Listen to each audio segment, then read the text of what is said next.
Hello, Paranormies, and welcome back to the light side of the paranormal. I'm Jenna. And I'm Gavin. And tonight, we're not doing your typical reaction. We're going to do something a little bit different. So I have researched a topic, which is not really paranormal. It's an unsolved mystery. I guess it could be paranormal. It's unsolved. Don't know the answer. So it's really creepy either way. Gavin has never heard this before. You Just guys along are, for the ride. Yeah, you guys are going to get to see his reaction to me telling the story. I thought it would be fun. Instead of just me in front of the camera telling you guys, you get to hear it too. Are you reading? I have notes. It involves reading. So I invite you to interrupt me whenever you want with your debating what's going on in this story. So I heard about this last week on a podcast I was listening to, and I was like, I have to make a video. I have to make a video about this. Box says hi. Okay, so are you ready? Yep. So I have some notes here, and it does involve some reading. So this is the unsolved mystery of the New Jersey Watcher. Did you think I was gonna say New Jersey Devil? A little bit. Okay, it's not. So this happened in 2014 with Derek and Maria Broaddus. They have 3 kids, and they just buy this home in Westfield, New Jersey. The address, we know the address, is 657 Boulevard. That's it? Just 657 Boulevard? Yeah, the street is like the neighborhood is Boulevard, okay? So this was like their dream home. It was $1.3 million, 6 bedrooms. It's a really old home in this like beautiful New Jersey neighborhood.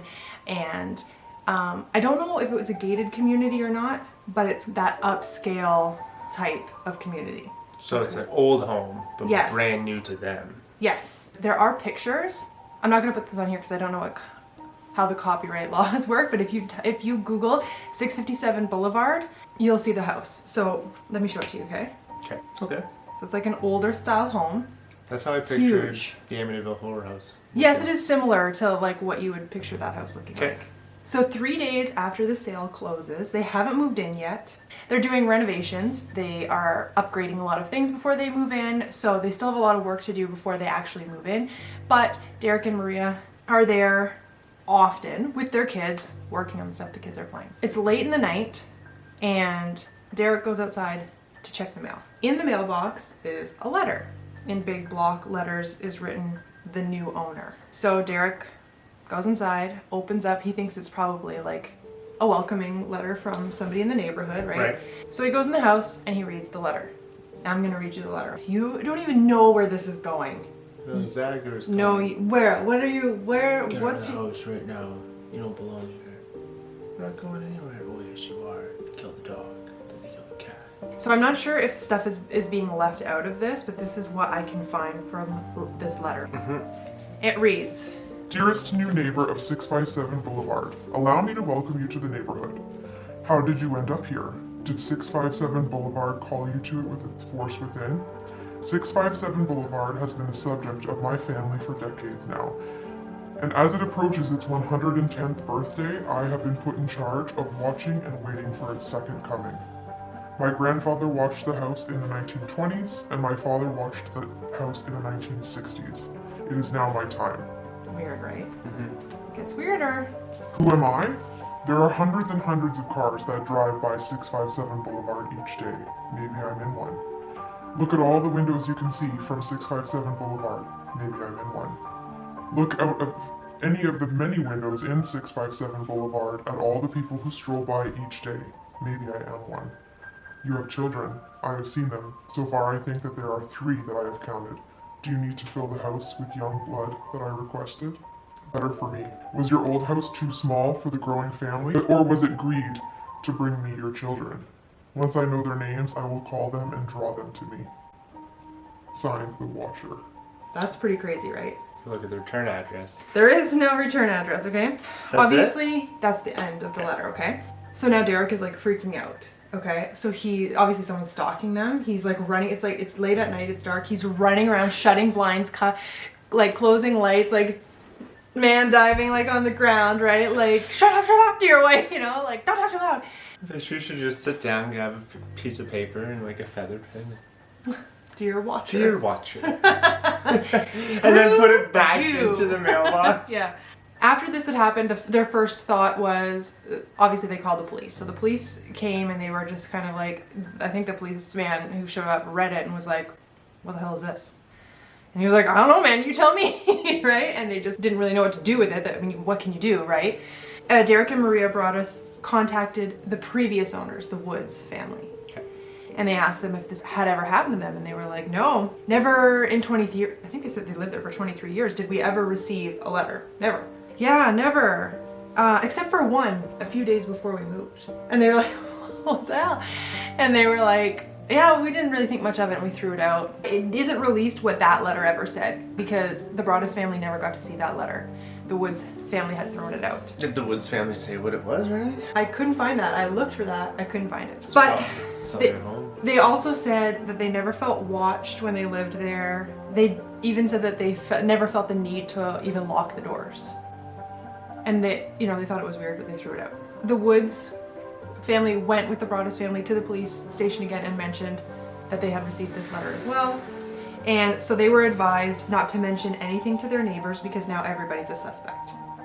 So at this point, Maria, well, they're both a little bit on edge about this every time they're there renovating and stuff.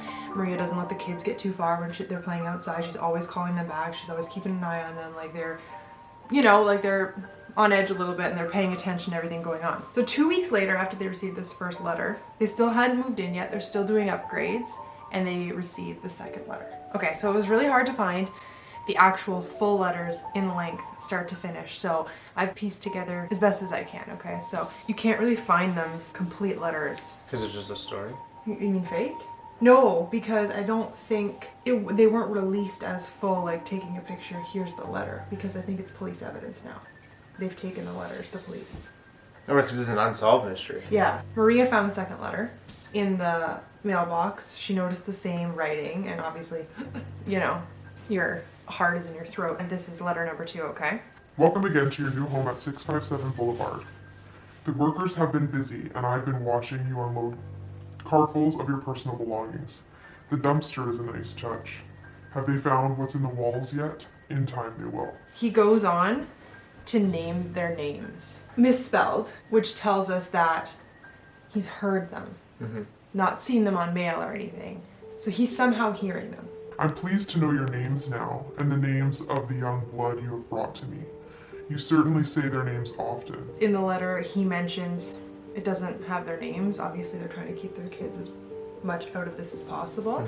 But their young daughter, he calls her by her name. He mentions that he has watched her painting in one of the rooms and then asks, is she the artist in the family?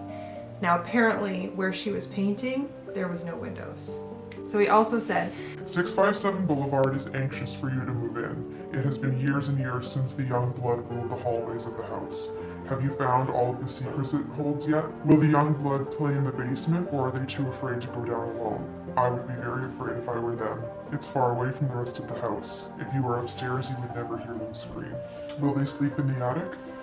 Or will you all sleep on the second floor? Who has the bedrooms facing the street? I will know as soon as you move in. It will help me to know who is in which bedroom, and then I can plan better. All of the windows and doors in 657 Boulevard allow me to watch and track you as you move through the house. Who am I? I'm the Watcher, and I've been in control of 657 Boulevard for the better part of 2 decades now. The Woods family turned it over to you. It was their time to move on, and they kindly sold it when I asked them to. I pass by many times a day. 657 Boulevard is my job, my life, my obsession, and now you are too, Broaddus family. Welcome to the product of your greed. Greed is what brought the past 3 families to 657 Boulevard, and now it has brought you to me. Have a happy moving in day. You know I'll be watching. Scary, right? Like that's threatening, right? It is nuts. At this point, Maria and Derek are like, nope, we're not bringing the kids to the house anymore. And they stop bringing the kids completely to the house. Bricks. Yeah. And then they put a complete hold on their plans for moving. A few weeks after the first letter, they had attended a neighborhood barbecue where they got to know a few of the families, and everyone was like, yeah, like it's such a great neighborhood. But then they were like, oh, but there's this one family. And so obviously it piqued their interest. They're like, oh yeah, like why? Do people not get along with this family? And it's the Langford family. It was a 90-year-old woman who lived with several of her 60-year-old children still. Okay. Okay, and one of the sons, name is Michael Langford, people pegged him as an odd fellow, and they did catch him a few times like looking in their window and stuff like that, and just he thought it was fun to creep out new people in the neighborhood. He was like number one on their list at the beginning, and they had lived there since the 60s, which is when the watcher had said his father was watching the house, and now it's his turn, right? So this is in the back of their minds now. They did want to take him in for questioning. He kind of denied knowing anything, and that was the end of that. The Broaddus family, along with the police, decided that they sent a letter to the Langford family to try and flush him out if that was him. They sent a letter to them saying that they are going to demolish the house because obviously this watcher has this deep connection with this house, and they were thinking it might send Michael Langford into like panic mode, right? And it would flush him out. But there was no response, there was nothing. It was like dead air. So that was the end of that. So several weeks later, they put moving on hold. They're still doing some renovations. They don't bring the kids anymore. They get a third letter. This is just kind of a snippet. It might be longer than this. Like I said, I don't know if this is a whole letter, but this is part of it. It says, "The house is crying from all the pain that it's going through. You have changed it and you have made it so fancy. You're stealing its history. It cries for the past and what used to be in the time when I roamed its halls. The 1960s were a good time for 657 Boulevard, when I ran from room to room imagining the life with the rich occupants there. The house was full of life and young blood. Then it got old and so did my father, but he kept watching until the day he died, and now I watch and I wait for the day when the young blood will be mine again." Oh my god, just write a letter, put it in there. The times are changing, move on, bud. This was in 2017. this is like 2014, 2015-ish. And they had a mailbox. Yeah. It was the letters were being put in there. Yeah. Put a camera on it. This is all happening. Derek is like freaking out. He put up several cameras. Yeah.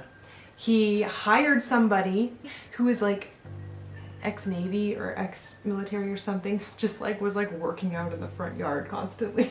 Like You pay someone to work on the front to yard? be the intimidation and like like something like that. Nothing, they never caught anything. Clean your gun all day long. The police fingerprinted, no fingerprints. Gloves. At this point, Derek has become like severely depressed. Maria has been diagnosed with PTSD, obviously. So at this point, Derek even consulted a priest. There's a lot of stuff that isn't being said in the letters, but it was eerie enough with lack of evidence that the way things were worded, it seemed paranormal. How did he hear that conversation? They're thinking, is the house bugged? Like, what is going on? And I think I heard as well that he looked into that, like what was in the walls and stuff. I didn't find anything. 6 months after they start getting these letters, they decide, screw this, they're gonna sell it. So they try to sell it for like a lot more than what they bought it for. Other rental stuff? Yeah, like that's the thing. They did a lot of renovations. So a lot of people were like, shame on you trying to get more money out of this, but they had done a lot of renovations, so fair enough. And a lot of people were interested, but were like really lowballing them, and they were like, what is going on? And they're like, well, we've heard the rumors. So it wasn't gonna sell. At some point they did receive a fourth letter as well. This is a snippet from that letter, which you can definitely tell that he's starting to become unhinged. He wasn't unhinged before, like he's starting to get a little. He wrote, Want a description? 657 Boulevard is turning on me. It's coming after me. I don't understand why. What spell did you cast on it? It used to be my friend, and now it's my enemy. I am in charge of 657 Boulevard. It is not in charge of me. I will fend off its bad things and wait for it to become good again. It will not punish me. I will rise again. I will be patient, and I will wait for this to pass and for you to bring the young blood back to me. 657 Boulevard needs young blood. It needs you. Come back. Let the young blood play again, like I once did. Let the young blood sleep in 657 Boulevard. Stop changing it and let it alone. first of all, everything would have been fine if you wouldn't have sent any letters. You would have got your young blood, just shut the up, right? But that's a little crazy, right? Like obviously he's starting to kind of Starting. But you know what I mean? Like, well, the beginning he was crazy, but he was like, yeah, I get my young blood. And now he's like, you're taking this away from me? Freaking out, right? Right. They did have police cars surveilling the area. And only one time did they notice there was a car that pulled up and kind of stopped in front of the house. And it was a woman. And she had a camera out. I never pictured a woman. It was always a guy. Yeah, exactly. So it looked like she was taking pictures, and then she noticed the police and pulled away really quickly, so they went after her. And she admitted that she was there because she had heard about all of this stuff, but oddly enough, her boyfriend lived around the corner. So now they're kind of looking more in depth on him, and she did admit to them that her boyfriend was into some really dark video games. As the policeman said he recollected, she mentioned that he played a character called the Watcher. This was something that the policeman said he remembered. So there is a video game called The Witcher. If you don't play video games, maybe that's right. He heard Watcher because he's got that on the brain. The boyfriend did agree to be interviewed by police. He no-showed. There was not enough evidence to make him be questioned, and that was the end of that. They did find, I think on the third letter or fourth letter, they found DNA. And they were unable to tell whose it was, but they did know that it was a woman's DNA. So there was Lady Denna on the letter. So that's going nowhere. They can't sell the house. They decide they're gonna sue the Woods family, the family they bought it off of, for not disclosing a threatening letter about the home. Well, they didn't before know. That's the thing. Sue 'em. That's the go-to. No, like this is the thing. Like, you have to disclose if there was a murder. You have to disclose if it's considered haunted. Like, you have to disclose these things. So they decided to sue them for not disclosing this letter that they got about, There's no proof. thank you for the young blood. Yeah, exactly. No proof. You can't sue anything for no proof. Just like they can't take that Right, guy in for exactly. questioning. They have no proof. Right.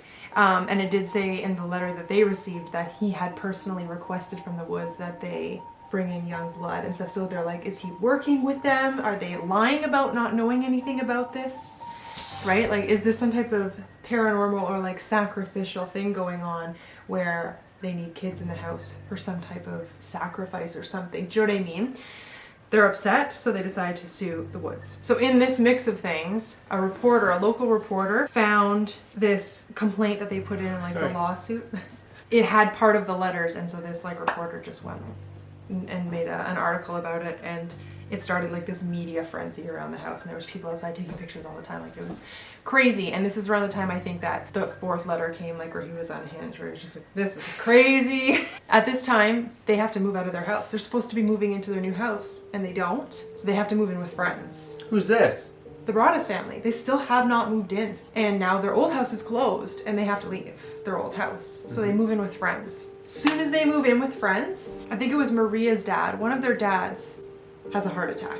And the day I believe they moved in, or shortly after, the friend they're staying with starts having seizures. So now they're like, oh my God, has the house cursed us? Is there some type of curse now? Like, they're really leaning on the paranormal side of this now. The lawsuit, I don't think, went anywhere. They try to sell it to a developer who wants to tear down the house Oh, jeez. and split the property, because it's quite a big property, split it in two and build two houses. They don't care what he's gonna do, they just wanna sell. There's a town hall meeting, and over 100 of the neighbors attend this meeting and vote no to them being allowed to do that. So it was thrown out the window on the fact that the properties, if they were split in two, would each be 3 feet too small for the neighborhood standards. So now Maria is really mad. She said, This is my town. I grew up here. I came back. I chose to raise my kids here. You know what we've been through. You had the ability 2.5 years into a nightmare to make this a little bit better for us, and you've decided that the house is more important than we are. because it's an old home and it's in this nice neighborhood. So she is mad. That Christmas, a lot of the neighbors that attended that meeting received letters that were not so nice. They were addressed friends of the Broaddus family. Who's fighting for who here? Yeah. Important to note that a few years after all of this happened, in 2018, the planning board approved a lot around the corner to be split the same way, and it was passed. And they had to make more exceptions than what the Broaddus family was asking for. So it's like there's a vendetta against them at this point, right? In 2016, 2 years after the first letter was received, they found somebody willing to rent the home. It was a couple and they had 2 dogs, they had fully grown kids, and they said, listen, it would be like you. Listen, I don't care, this guy's crazy, like, nothing's happened. We'll rent from you. It's a huge house, right? Like, good price, but they wanted a clause put in the rental agreement that should there be another letter that's received, they're allowed to just dip out whenever they want, which fair enough. And Broad's family is like, yes, whatever, we'll take what we can get, right? Because they can't get rid of this house and they still make mortgage payments on it. And if the people can't afford the house anymore, there's no letter, not a fake letter, you're out. That's what you get. Karma. Oof. So they move in. 2 weeks later, letter. Out. Like, peace. 2 weeks We're later gone. they move in. No, No, they no, they didn't leave. They didn't leave, but they got a letter. It was bad, and it started. To the spiteful Derek and your wench of a wife, Maria. And he goes off on how they're terrible people and what have they done. So the renters were like, eh. They decided to stay in agreement with Derek that he add more cameras, which he did, up until August of 2019, where it was sold. It was finally sold, and there was yet to be any letters that, I guess, if there has been letters or any weird happenings, the owners haven't shared that publicly. When they did find that lady's DNA, that woman's DNA, they did get a water bottle from one of the sisters of Michael Langford that he lived with. He lived with a few of his siblings in their 60s. They did take one of her water bottles and it wasn't her. After all of that happened without any explanation, the prosecutors told Derek and Maria that they've ruled out the Langfords completely, and that's the end of that. So it was sold in 2019 at a loss, unfortunately. Derek Broaddus did admit to being the one that sent the neighbors the threatening letters that said, from friends of the Broaddus family at Christmas time. He did admit that that was him. He was frustrated and upset, and he apologized. Yeah, he was. I mean, can you blame him? I don't know. What if it was someone that wanted the house so bad? They sent this letter. So here's a couple of theories. We're gonna go over a couple of theories now, okay? Cheap. So that's it. That's all I could find on the story, okay? So now I'll tell you a couple of the theories that go along with it. Some people were saying it's them. It's them. The Broaddus family? Yeah, the Broaddus family. They're sending themselves these letters because a lot of people found it odd that they went from the house that they sold was $700 and something thousand to a 1.3 mil. They got in well over their heads. They needed to get out. You wouldn't want to make it haunted though. Like, you don't do that. And then the other thing too is like, was it the neighbors, like obviously just some unhinged neighbor, or like what is the aspect of like the other neighbors saying, no, you can't tear this house down. Like, what is it about this house? Families that live in this neighborhood described it as, once you move to Boulevard, you've made it. It kind of makes me feel like it's like this secret society. Maybe they're looking for young blood or some type of sacrifice. I don't know, like it's weird. It is weird and creepy the way things were worded. They said that the way things were worded doesn't really sound like it's a young kid like trying to scare people. Like it's worded like somebody older wrote them. Now it's interesting to note, like they were on high alert after the first letter, and one of the neighbors kind of came over and was like, oh cute, mind showing me around? So they gave her a little bit of a tour, and she used the phrase, oh, it'll be nice to get some young blood in here. And so they were like immediately like, this is her, but it fizzled and there was no real connection there. But all the neighbors were very curious with what they were doing at this house, and like the idea of young blood in the house. It's weird. Still don't know like who it was it paranormal? What was the point of this if it didn't actually go anywhere? Although they never actually moved the kids in. If it's like the place where you make it, maybe they didn't want them there. Yeah, like that's the thing too, and they were getting angry. They're like, no, we don't want this family here. They're not good enough to be here. I think it was the first letter that says the dumpster's a nice touch. So immediately they know that they're ripping something out of that house. That they're not keeping the integrity of the older style of the house. Mm-hmm. They don't like that they're renovating it and making it newer. But why? And at one point in one of the first letters, I think he mentions, don't you know the history of this house? Something is up with the house. Whether it's paranormal or not, you know, something happened there that obviously was they never looked into it. There was nothing to find. Like, wouldn't you go through the papers or see if something happened at that Maybe house? they did, and there wasn't anything. Just because it wasn't reported doesn't mean that there wasn't some, you know, couple people that met there in the 60s that did some weird stuff in the basement. He mentions the basement, right? Mm-hmm. I picture like some cloaked secret society that meets in the basement and this like young blood like Illuminati stuff. What do you think? Another local Yoko. Yeah, I mean that's the consensus, and then there's like the people like me who love the paranormal side of it. They're like, it's got to be something more, something really weird, right? Could be.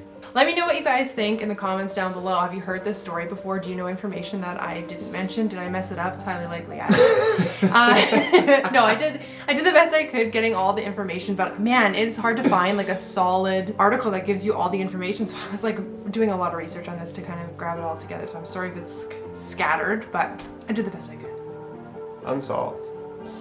Unsolved and probably not paranormal. So I hope you guys enjoyed listening to this. It was a bit of a different thing that we tried. Let me know if you liked it. If you did like it, please make sure to give this video a big like. And don't forget to subscribe and hit your notification bell so you get notified every single time that we upload new content. Just dim. And there goes the light. So we're done. So thanks again for watching and keep on creeping on.